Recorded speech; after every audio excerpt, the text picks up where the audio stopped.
ردد هذا الاسم 21 مرة قبل نومك وانتظر البشرى والأرزاق من عند الله. السلام عليكم ورحمة الله تعالى وبركاته. اللهم صل وسلم وبارك على نبينا محمد عليه الصلاة والسلام وعلى آله وصحبه الكرام. أخي أختي، اسم معجزة إذا قلته 21 مرة قبل نومك تستيقظ على خبر مفرح ومال من عند الله، وإن شاء الله تنتظرها فائدة قوية. اقرأها قبل نومك وانتظر البشرى في الصباح. الاسم هو القهار، اسم معجزة. القهار هو لا شيء موجود في الكون كله إلا وقد سخر له ولقدرته القهار.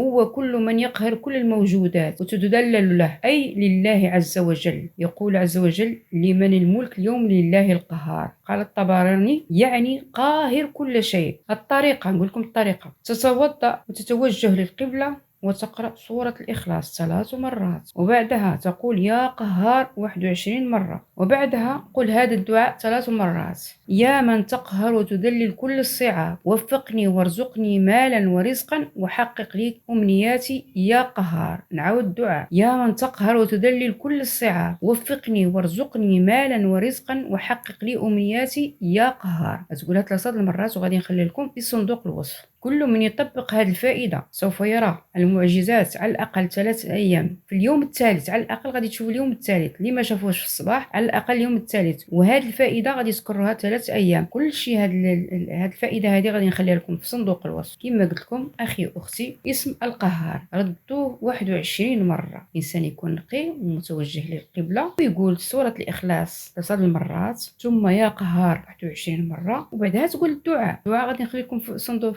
الوصف: يا من تقهر وتذلل كل الصعاب، وفقني وارزقني مالا ورزقا وحق لي أمنياتي يا قهار. رددوا حتى هذا الدعاء 3 مرات. وكما قلت لكم كل يطبقوا هذه بالحرف الواحد وديروها 3 ايام. كاين اللي غادي يقولها غير اليوم الاول وربي غيبين ليه داكشي اللي كيتمناه. دائما النيه وحسن الظن بالله. كاين اللي على الاقل 3 ايام، يعني غادي تشوفوا المعجزات والكرامات من عند الله سبحانه وتعالى. اخي اختي، بارطاجيو هذا الفيديو لتعم الفائده، واللي مازال ما اشترك يشترك وتفعيل الجرس باش يجيكم كل جديد. وكما قلت لكم اللايك هو اللي كيطلع الفيديو، ولا درتوا الاشتراك راه كل فيديو كنديرو يجيكم. وإلى فيديو آخر، والسلام عليكم ورحمة الله تعالى وبركاته.